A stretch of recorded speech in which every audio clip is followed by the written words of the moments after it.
Good morning! Busy na naman ang lahat. Salamat po Lord dahil sa araw-araw ay hindi niyo po talaga kami kinababayaan.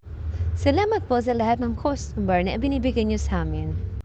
Idinadalangin na nga lang namin na sana ay mabigyan niya kami ng sapat na lakas upang mapanatili namin ang aming pagsisirvisyo sa aming mga customer.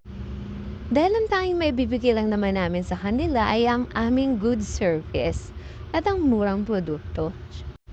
Dahil bilang isang negosyante, ang tunay na kaligayahan natin ay yung satisfaction ng ating mga customer. Matanaw ko nga lang mga nagagandahang bahay ng mga customer ko ay nag-uumapaw ng aking saya. Pero yung totoo, may kirot at inggit dito sa puso ko. Hindi naman masama ang mainggit. Basta'y naging mo lang sa tama. Na kapag naiinggit, kailangan magsikap ka para magawa mo rin yung mga bagay na nagagawa ng iba. Ang hindi maganda yung nagagawang manira ng kapwa dahil sa inggit. Mas maganda kung gagamitin natin yon para maging inspirasyon natin.